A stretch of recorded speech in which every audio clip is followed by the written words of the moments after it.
একদম সরাসরি প্রশ্ন থেকে একেবারে সরাসরি প্রশ্নতে ঢুকে যাই। আমার যেটা প্রথম প্রশ্ন সেটা হচ্ছে যে নির্বাচন শেষ হয়ে গেছে এবং নির্বাচন কমিশন বলেছে যে বাংলাদেশ গণতন্ত্রের ট্রেনে উঠে পড়েছে এবং অত্যন্ত সুষ্ঠুভাবে নির্বাচন হয়েছে, উৎসবের মেজাজে নির্বাচন হয়েছে। কি বলবেন আপনি? এটা তো একটা সম্পূর্ণ সাজানো নির্বাচন হলো, মানে সুষ্ঠু আর উৎসবের নির্বাচন কিভাবে হয়? রাতের থেকেই আপনার ভোট কেন্দ্র দখল, রাতের থেকেই আপনার গোপন ভোট শুরু, দুই প্রার্থীদের মধ্যে তাদের মধ্যে সহিংসতা, হামলা, ভোট কেন্দ্রের উপর হামলা, এই তথ্য তো সারা রাত ধরে বেরোচ্ছে, সারা দিন ধরে বেরোচ্ছে। আর আপনার মানুষ কতটা অংশগ্রহণ করতে গিয়েছে, আপনাদের অফিসিয়াল তো সংখ্যা সকালবেলা সামান্য একটু ছিল, তারপর তারা বাড়াচ্ছে দিনের। তবে ভোট কেন্দ্রে দেখা যায় মাঝে মধ্যে একটু কিছু লোক আছে, কিছু কেন্দ্রে লোক আছে, বা তাছাড়া লোকজন নাই। তারপর আপনার অনেকেই যারা ভোট দিতে যাচ্ছে গিয়ে দেখছে যে তাদের ভোট অলরেডি দেওয়াই হয়ে গেছে। সো এটা তো কোনো নির্বাচনই হয়নি। আপনি যেটা বলছেন, আপনি যে অভিযোগ তুলছেন, আমরা ইতিমধ্যেই আপনার মা এবং বাংলাদেশের সাবেক প্রধানমন্ত্রী শেখ হাসিনার বিবৃতি পেয়েছি এবং সেখানে তিনি বলেছেন যারা ভোট দেননি তাদেরকে তিনি স্বাগত জানিয়েছেন। আমার প্রশ্ন হচ্ছে যে আজকে যে নির্বাচন আমরা দেখেছি, আমার যে সহকর্মীরা বাংলাদেশে আছেন তারা যেভাবে সেখান থেকে কাভার করছিলেন, তারা বলছিলেন মানুষ আসছেন এবং ভোট দিচ্ছেন। আমি যদি ঠিক এর আগের নির্বাচনের প্রসঙ্গে যাই, যে নির্বাচন আমরা এর আগে দেখেছি, সেখানে কিন্তু বারবার এই অভিযোগ উঠেছে। 2024-এর নির্বাচনে এই অভিযোগ উঠেছে, 2018 নির্বাচনে এই অভিযোগ উঠেছে। আপনার মনে থাকবে যে বলা হয়েছে রাতের নির্বাচন, 2018-এ বলা হয়েছিল রাতের নির্বাচন। এর আগের বারের যে নির্বাচন আমরা দেখেছি সেখানে আমরা দেখেছি সব মিলিয়ে 40% মতো ভোট পড়েছিল, 40% ভোট পড়েছিল। সুতরাং আপনারা আজকে যে অভিযোগটা আনছেন সেটা কতটা ভ্যালিড বলে আপনার মনে হয়? আপনি বলছেন সেই 2014 সালের নির্বাচন যেখানে বিএনপি বয়কট করেছিল, এখানে তো কেউ বয়কট করে না, এখানে বাধ্যতামূলক গায়ের জোরে। আমি 2024-এর নির্বাচনে 40% মতো ভোট করেছিল। 2024-এও আমরা তো এটা তো তখন আপনার বিএনপি নিজের ইচ্ছায় বয়কট করেছিল, এটা তো কেউ বাধ্য করে নাই তাদেরকে। আমরা চেষ্টা করেছিলাম তাদেরকে নির্বাচনে আনতে। তবে এখন তো আপনার বাধ্য করে গায়ের জোরে, আপনার শুধু আওয়ামী লীগ না, আপনার বাংলাদেশের যতই আপনার প্রগতিশীল দল তাদেরকে বাদ করা হয়েছে, তাদের নেতা কর্মীরা জেলে, তাদের অফিস টফিস কিছুই নেই, পুড়িয়ে ফেলা হয়েছে, তাদেরকে কোনো ক্যাম্পেইন করতে দেওয়া হয়নি। তাহলে এটা গণতান্ত্রিক কিভাবে বলা যায়? আপনি যদি একটা দেশের অর্ধেক দলকে বাদ দিয়ে নির্বাচন করেন, সেটা কিভাবে গণতান্ত্রিক বা গ্রহণযোগ্য হয়? ভোটের সংখ্যা এখন পর্যন্ত 50% ক্রস করে নাই, আর এখানে তো অনেক কারচুপি হয়েছে। তার মানে দেশের অর্ধেক মানুষের বেশি কিন্তু এখনো ভোট দেয়নি এই নির্বাচন। আমি সেই প্রশ্নটাই আসলে আপনাকে করছিলাম যে এর আগেও আমরা বাংলাদেশের এরকম নির্বাচন দেখেছি যেখানে 40%, 50% ভোট পড়েছে এবং তারপরে গণতান্ত্রিক সরকার তৈরি হয়েছে। সুতরাং যেই অভিযোগটা আপনাদের তরফ থেকে করা হচ্ছে যে গণতান্ত্রিক ভাবে ভোট হয়নি কিংবা যথেষ্ট পরিমাণ ভোট পড়েনি, সুতরাং এই ভোটকে আপনারা মানছেন না, যদি আপনারা না মানেন তাহলে আপনাদের এর পরবর্তী পদক্ষেপ কি হবে? আবারও বলছি, গত নির্বাচনগুলোয় তো কেউ বিএনপি কে জোর করে বাদ দেয় নাই, তারা নিজের ইচ্ছায় বয়কট করেছে, তাদের ভোটাররা ভোট দেয় নাই কারণ বিএনপি বয়কট করেছে। এখানে তো কেউ বয়কট করেনি, এটা তো সাজানো একটা নির্বাচন, এটা তো শুরু থেকেই সাজানো, কারণ গায়ের জোরে বাধা দেওয়া হয়েছে, বন্ধ করা হয়েছে অন্যগুলো দলকে। আপনি কি তাহলে এই নির্বাচন মানছেন না? না, অবশ্যই মানছি না। কিভাবে মানবো একটা নির্বাচন যেখানে অর্ধেক দল বাদ দেওয়া হয় গায়ের জোরে? সেটা কিভাবে নির্বাচন হয়? তাহলে কি যে নতুন সরকার গঠন হবে সেই সরকারকেও আপনারা মানবেন না? না, সেটা তো কোনো বৈধ সরকার হবে না। যদি তাই হয় তাহলে আপনাদের পদক্ষেপ কি হবে? পরবর্তী পদক্ষেপ কি? আমাদের পদক্ষেপ হবে যে এটা দেশের মানুষ দেখতে পারবে, যেই ক্ষমতায় আসুক দেশের মানুষ এটা বুঝবে, দেশের দেখা যাবে যে দেশের পরিস্থিতি কি হয়। গত 1.5 বছরে যা হয়েছে সেটা তো আমরা দেখেছি। আপনার কোনো আইন শৃঙ্খলা নেই, অর্থনীতি পড়ে গেছে, আরো হবে। আমি এখান থেকে আপনাকে একটা প্রশ্ন করতে চাই। আমরা দেখেছি যে বিএনপির চেয়ারম্যান যারা তারেক রহমান, তিনি কিন্তু একটি সাক্ষাৎকারে, রয়টার্সকে একটি সাক্ষাৎকারে তিনি বলেছেন যে শেখ হাসিনার যারা ছেলে মেয়ে তারা যদি বাংলাদেশের রাজনীতিতে আসতে চান তাহলে তারা স্বাগত। আপনি কি তাহলে বাংলাদেশের যে পরবর্তী রাজনীতি, সেই রাজনীতির ময়দানে নামছেন, বা আপনার মায়ের সঙ্গে এই বিষয়ে কোনো কথা হয়েছে? না, আমার এখানে এই বিষয়ে কোনো সিদ্ধান্ত নাই। আমি কোনোদিন সরাসরি রাজনীতি করতে চাইনি। ভবিষ্যতে কি হবে আমি তো বলতে পারবো না। তবে দেশের রাজনীতিতে কে আসবে এটা দলের কর্মীদেরই নির্ধার করতে হবে, দেশের যারা আমাদের সাপোর্টার তাদেরই নির্ধার করতে হবে। এটা আমার দায়িত্ব না। আমি তো তাদেরকে বলে দিতে পারি না। তো আমি সারা জীবনে বিদেশে, আমি আমেরিকা এখন 31 বছর ধরে আছি। এখানে আমি শান্তিতেই আছি। তো ভবিষ্যতে কি হবে সেটা ভবিষ্যতে দেখা যাবে। তবে বর্তমানে তো বাংলাদেশের ভবিষ্যৎ ভালো মনে হচ্ছে না। আপনার রাজনৈতিক বিষয় নিয়ে, আপনার রাজনৈতিক অবস্থান নিয়ে আমি আরেকটু প্রশ্ন করতে চাই আপনাকে। তার কারণ আমরা দেখেছি যে জুলাই গণ অভ্যুত্থানের পর থেকে যত আলোচনা হয়েছে বাংলাদেশের রাজনীতি নিয়ে, আপনি কিন্তু বারবার মুখ খুলেছেন, আপনি কিন্তু বারবার বিভিন্ন রকমের কথা বলেছেন এবং রাজনৈতিক কমেন্ট করেছেন। আপনি দেশের ভবিষ্যৎ, আওয়ামী লীগের ভবিষ্যৎ নিয়ে কথা বলেছেন। আপনি বলেছেন আপনার মা সরাসরি আর রাজনীতিতে থাকবেন না, যা নিয়ে কিন্তু আমরা দেখেছি আওয়ামী লীগের মধ্যে একটা দ্বিধা তৈরি হয়েছে, আওয়ামী লীগের মধ্যে একটা ভাব তৈরি হয়েছে। আমি এই প্রশ্ন দিল্লিতে আওয়ামী লীগের নেতাদেরকে করেছিলাম এবং তারা বলেছেন দল এমন কোনো সিদ্ধান্ত নেয়নি। আপনার কি মনে হয় যে আওয়ামী লীগের মধ্যে একটা ভাঙন তৈরি হচ্ছে? না, আওয়ামী লীগের মধ্যে ভাঙন তৈরি হবে না। আওয়ামী লীগ ঐক্যবদ্ধ আছে। আওয়ামী লীগ নির্যাতিত এখন। তো এইখানে তো আপনার ভাঙন হওয়ার প্রশ্নই উঠে না। কারণ আমাদের হাজার গত কয়েক সপ্তাহের মধ্যেই আমাদের 20,000-এর উপর গ্রেফতার হয়েছে। গত 1.5 বছরে আমাদের হাজার নেতারা, কর্মীরা জেলে আছে এখনো কোনো বিচার ছাড়া। আর বাকিদের তো দেশ ছেড়ে, অনেকের হাজারের দেশ ছেড়ে ভেগে যেতে হয়েছে, কারণ তাদের বাড়ি ঘর পুড়িয়ে দেওয়া হয়েছে। আমার যে নিজের বাড়ি, আমার বাবার বানানো বাড়ি, সেই 40 বছর পুরনো বাড়ি, ওই বাড়ি পুড়িয়ে দেওয়া হয়েছে। তো এখন তো বাংলাদেশে কোনো গণতান্ত্রিক পরিস্থিতিই নাই। তো সেখানে রাজনৈতিক দলের কি হবে এটা এখন চিন্তা করে কোনো লাভ নেই। এটা ভবিষ্যতেই দেখা যাবে।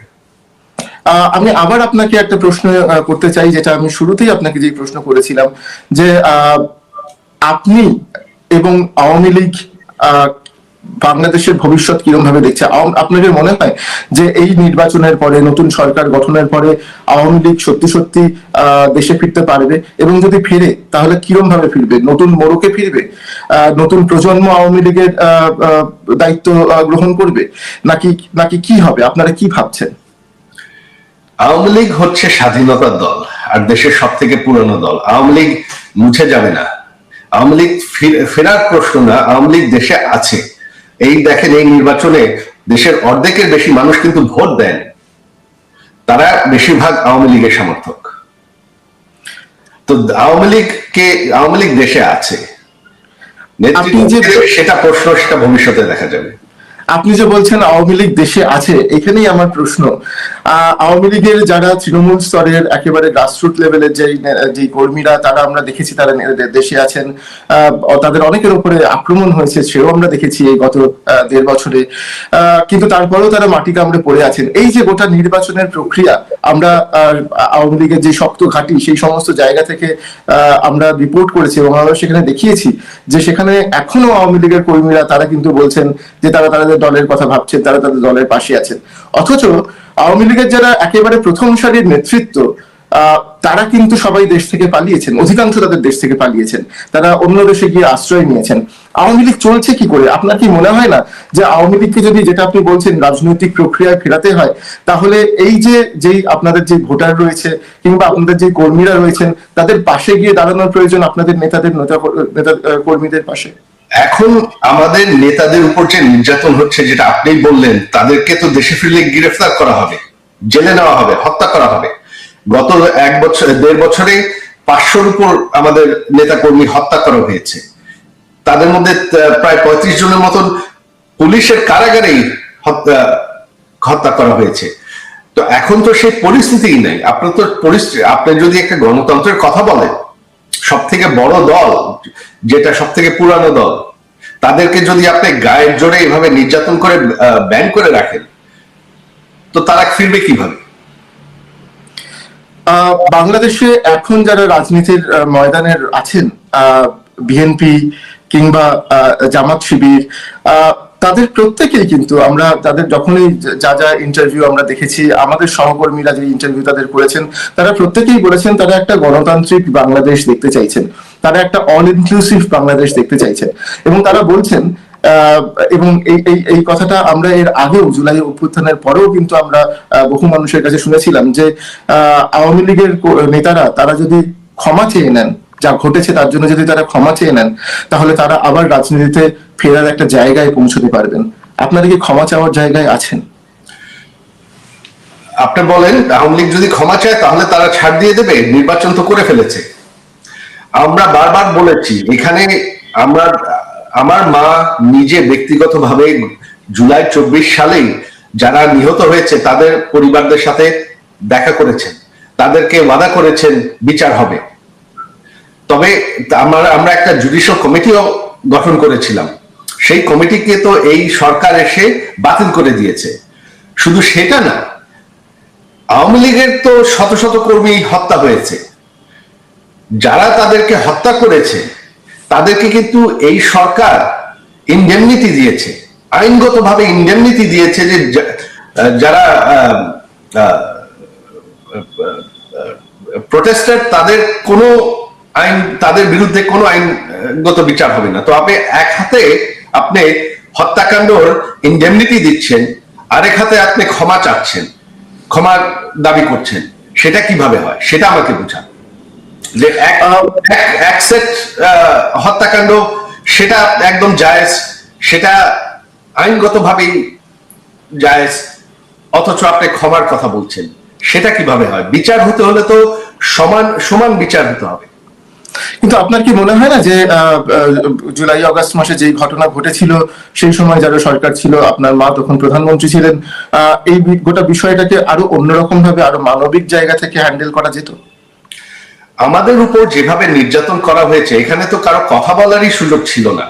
এখন 1.5 বছর হয়ে গেছে, তো এখন আর কি বিষয় থাকে? যেভাবে আওয়ামী লীগের উপর নির্যাতন করা হয়েছে, এগুলো যদি আপনি মেনে নিতে পারেন, তাহলে আওয়ামী লীগের আর কি থাকে বলার? জেল দেওয়া, আওয়ামী লীগকে হত্যা করা একদম এটা কোনো ব্যাপারই না। তাহলে আর ক্ষমা চাওয়ার কি থাকে? আমি আবার একটা প্রশ্নে ফিরে যাচ্ছি আপনার কাছে, যে প্রশ্ন দিয়ে আমি শুরু করেছিলাম, সেটা হলো যে বাংলাদেশের এখন যে রাজনৈতিক পরিস্থিতি যেই জায়গায় এসে দাঁড়িয়েছে, তার কারণ আমরা জানি যে গত 1.5 বছরে ইন্টারিম সরকার ছিল, সেই ইন্টারিম সরকারকে আপনারা একরকম ভাবে দেখেছেন। এখন একটা নির্বাচন হয়েছে, সেই নির্বাচনের পরে নতুন সরকার তারা ক্ষমতায় আসবে।